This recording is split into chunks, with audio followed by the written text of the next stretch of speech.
NCIS Season 22 has been an emotional roller coaster, but Episode 14, Close to Home, takes things to another level.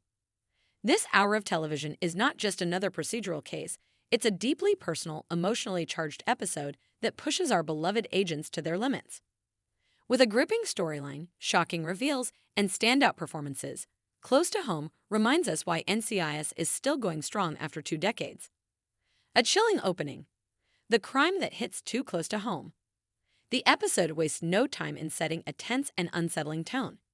It opens with a quiet suburban street at dusk. A woman, Julia Holloway, is on the phone, laughing with her sister as she steps out of her car. The laughter fades when she notices her front door slightly ajar. She hesitates, calls out, but there's no response. The camera follows her cautiously stepping inside. The house is dark, eerily silent, until she spots blood smeared on the floor. Before she can react, a shadow moves behind her. She gasps, and then, cut to black. It's a textbook NCIS cold open, but this one feels different. There's an immediate emotional weight to it. When the team arrives on the scene, we learn that Julia Holloway wasn't just any victim. She was a Navy veteran and a close friend of director Leanne Vance, Rocky Carroll. The case isn't just professional, it's personal. The investigation begins. A tangled web of secrets. Gibbs may be long gone, but the team still follows his unwritten rule. When it's personal, you don't back down. Jessica Knight, Katrina Law, and Nick Torres, Wilmer Valderrama, take the lead on the initial investigation, combing through Julia's house for clues. Ginny Palmer, Brian Ditson, and Cassie Hines, Deanna Reasonover, soon confirm the grim details. Julia was attacked in her own home and suffered a fatal head injury. But there's a strange detail. The house wasn't ransacked, and nothing appears stolen. As Alden Parker, Gary Cole, reviews Julia's recent contacts, he makes a chilling discovery. Just days before her death, she had reached out to him regarding a classified Navy operation from a decade ago.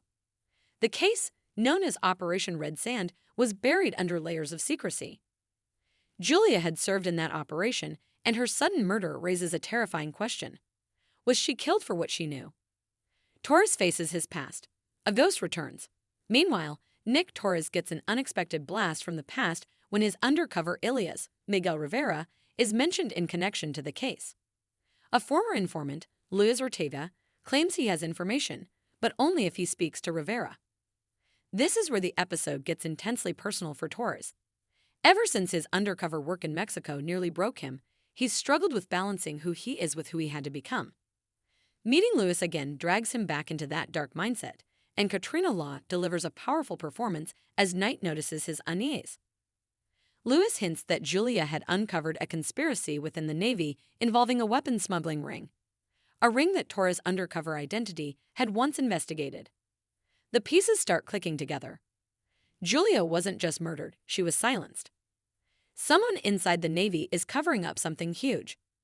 Parker versus the system, when the truth is dangerous.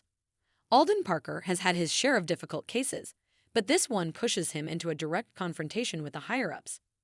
When he tries to access Operation Red Sand's classified files, he's stonewalled at every turn.